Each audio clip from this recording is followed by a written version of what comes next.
Good morning. I am 5 minutes earlier today. As always, if you're watching in recording, you're welcome to fast forward about 5 minutes or stay with us through our hellos.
Good morning, Jean.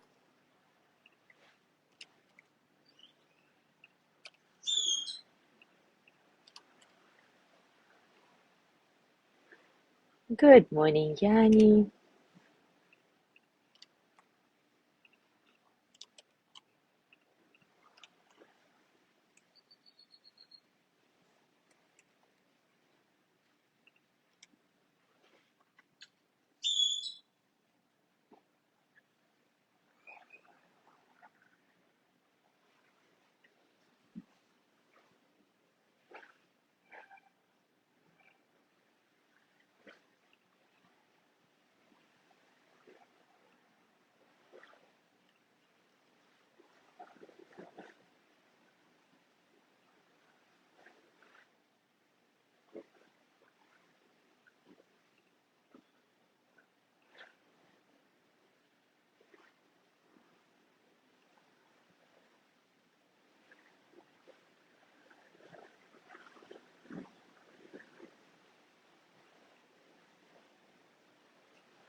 Buenos dias, Judy. Good morning, Leslie. Good morning, Gina. The morning skies, yes, have been gorgeous. And today's full moon too, so really pretty.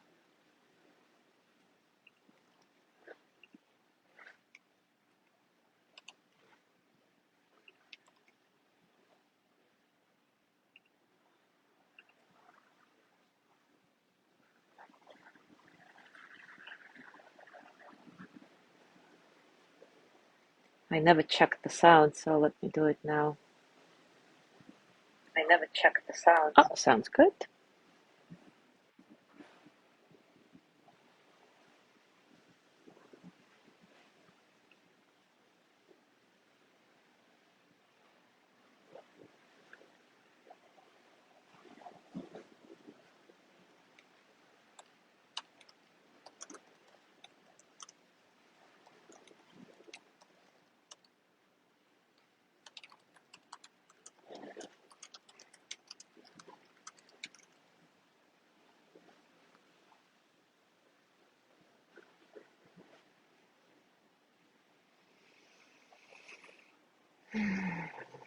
Good morning, Zazu. Good morning, Mary.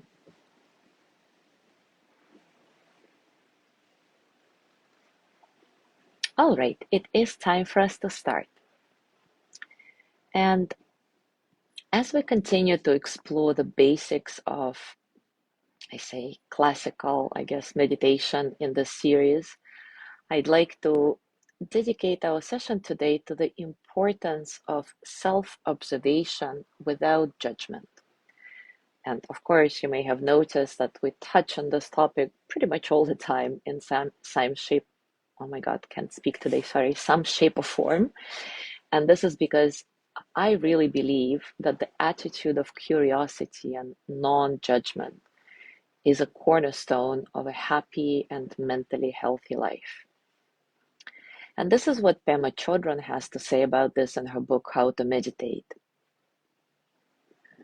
Whenever we practice meditation, it is important to try to refrain from criticizing ourselves about how we practice and what comes up in our practice, because this would only be training in being hard on ourselves. This would only be training in being hard on ourselves. I want to emphasize the importance of maintaining an atmosphere of unconditional friendliness when you practice, and as you take your practice out into the world in your daily life. I know many people who have practiced for many, many years, decades even, and somewhere along into their umpteenth year, it dawns on them that they haven't been using that practice to develop loving kindness for themselves.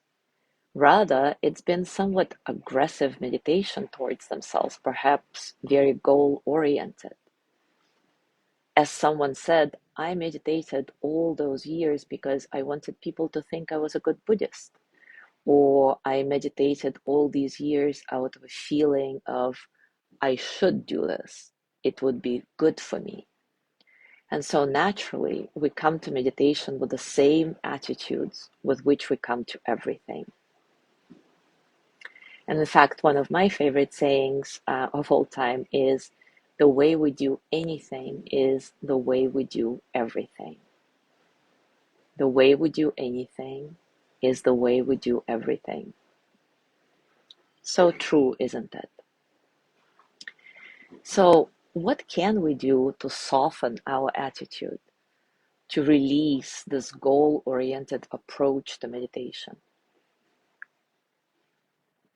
Well, rather than letting this be something to feel bad about, you can discover who you are at your wisest and who you are at your most confused. And that is a huge gift. You get to know yourself in all your aspects, at times completely sane and open-hearted, and at other times completely messed up and bewildered. And that's okay. It's all very human. We are not perfect. And let's face it, at times we are all a basket case. Meditation gives us the opportunity to get to know ourselves and all those aspects. Judging ourselves for how we practice or what might be coming up for us during meditation is a kind of subtle aggression towards ourselves.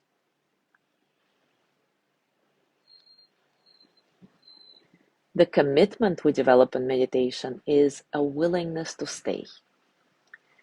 And again, Pema Chodron writes, it may seem silly, but meditation actually isn't too unlike training a dog. And Cherry here would probably agree, right? Cherry is one of our fellow practitioners. You see her often commenting here, and she's a dog trainer. So we learn to stay in meditation. When you are thinking about what you're going to have for lunch, you stay. When you're worried about what's going on to happen on Monday, you still stay. It's a very light-hearted, compassionate instruction. It is like training the dog in the sense that you can train the dog with harshness, and the dog will, of course, learn to stay. But if you train it by beating it and yelling at it, it will stay following your command, but it will do it out of fear. Yes, this dog will be able to follow your command in quote unquote normal circumstances that it's used to. But if you add any kind of unpredictability or uncertainty, then the poor dog just becomes confused and neurotic.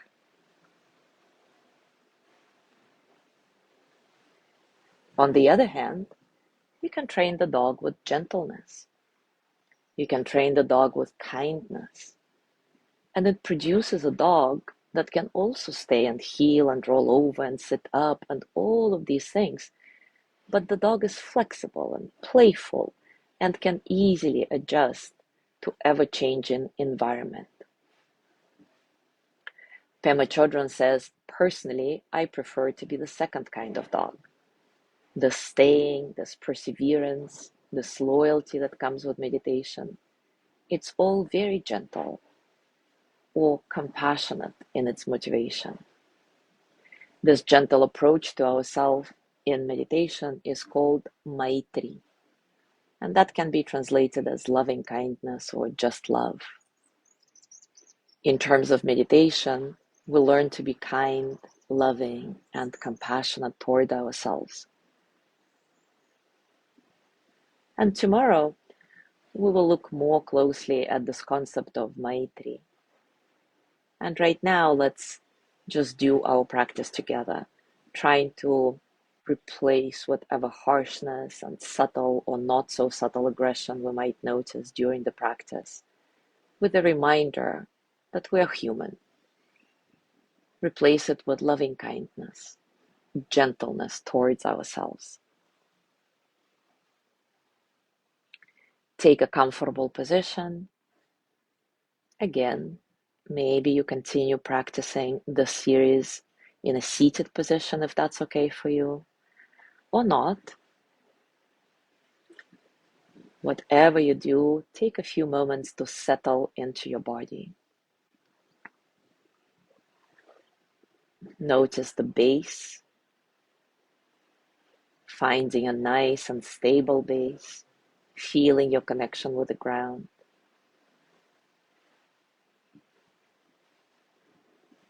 Hips, legs are comfortable. Your legs may be crossed or not. Your hands resting comfortably on your thighs if you're sitting, or anywhere else on your body or by your sides if you're lying down. Whatever feels comfortable, whatever feels most relaxing. Find the natural length of your spine, the natural openness of your heart without forcing anything. So the idea here is not to add any more struggle to what we already experience in our life and in our meditation. No struggle, just letting the energy flow easily through your spine, through your whole body. Soften your face, maybe a gentle smile. You may keep your eyes slightly open, gazing downward and in front of you. Or close them if that's more comfortable, if that feels safer. It's all good. Remember, light-hearted, not being harsh on yourself. Yes, experimenting with different instructions, with different attitudes, but not forcing yourself to do anything. Just sensing yourself being, and everything flows easily through your body, through your heart, through your mind.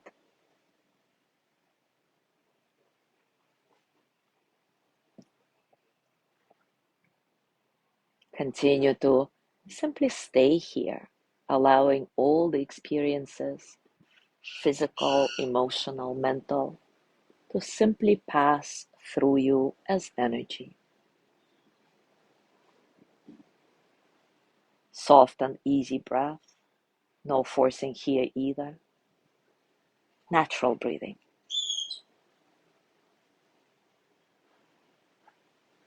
Take a moment to check in with yourself, to notice the strongest experience you're feeling at this moment. Maybe it's your mood, maybe it's your physical sensations, the state of your mind. Can you contact this experience non-verbally? Just getting a felt sense of what is going on right here, right now.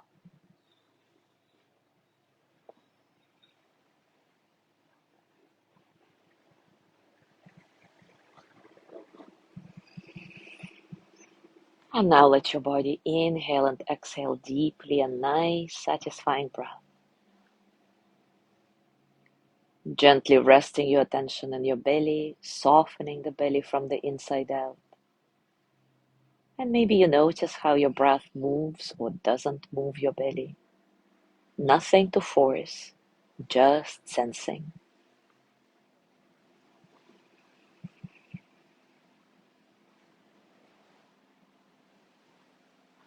Keep your gentle attention on your natural breathing, not focusing on it, not watching it like a hawk, simply feeling the breath.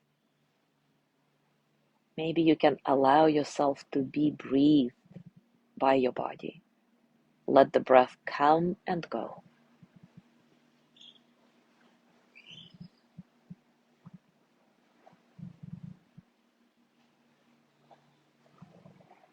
Stay here, gently observing your breath without fixation.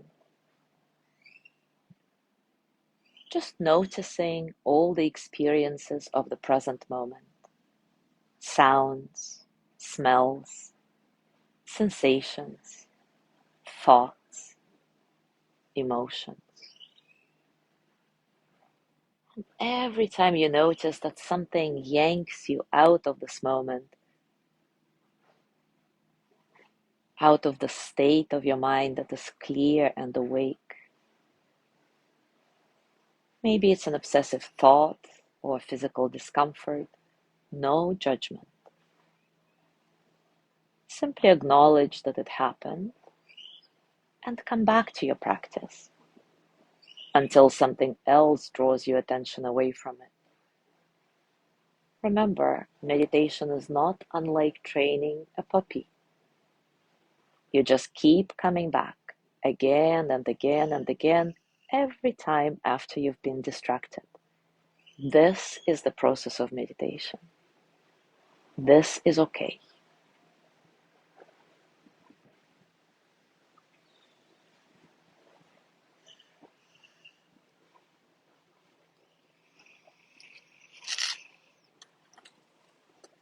Building up on what we talked about yesterday,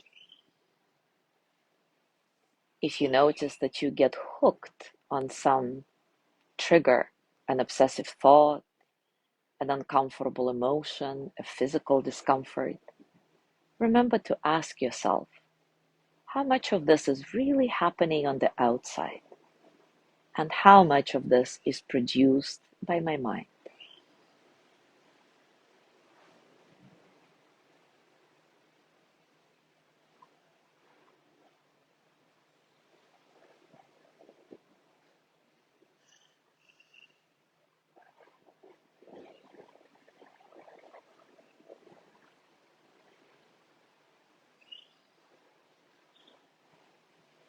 Notice how you're dealing with all the distractions, all these triggers that pull you out of the present moment. Are you getting frustrated with yourself? Maybe beating yourself up for not being a good meditator, not being able to stay in the here and now. If so, see if you can interrupt these moments of aggression toward yourself with a gentle reminder that this too is okay. It happens to all of us. That the point here is to train ourselves to stay with gentleness, curiosity, kindness. Training ourselves not in harshness, but in loving kindness.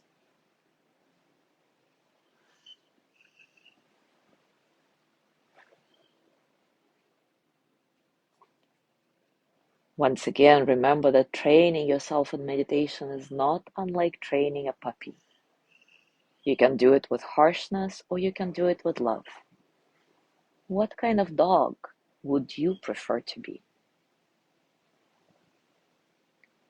I'll be completely silent for the next couple of minutes so that you can explore this for yourself, connecting with your direct experiences.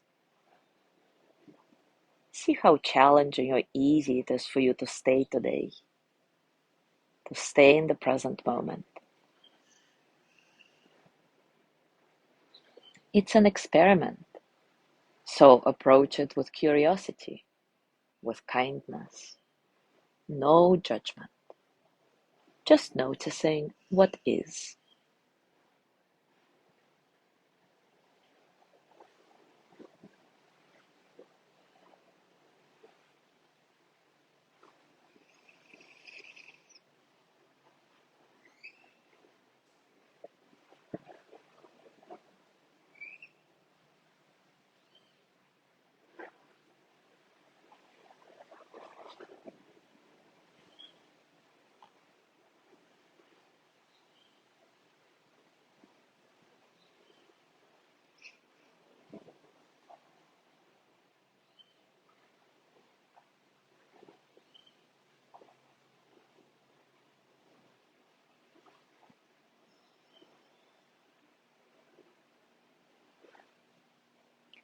Now gently let go of your practice and take a moment to scan your body again. What's happening now? Physically, emotionally, mentally? How are you?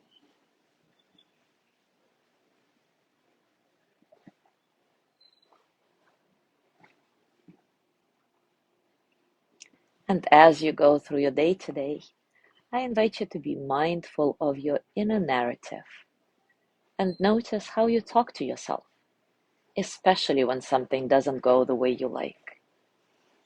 And just like we did today in our practice, see if you can interrupt the pattern of beating yourself up with an attitude of curiosity and loving kindness. Enjoy your exploration, and as always, if you're inspired to share your experiences, please do so in the comments. I also want to remind you that some of you do share very amazing things, so I want to encourage you to read through the comments to our practices throughout the day. Maybe you'll resonate with some. Maybe you'll find some interesting ideas to play with in your practice. Maybe you just validate your fellow practitioners' thoughts and feelings. We are a community here, so let's support each other in the way we share, not only the practice itself, but also the insights we get through the practice.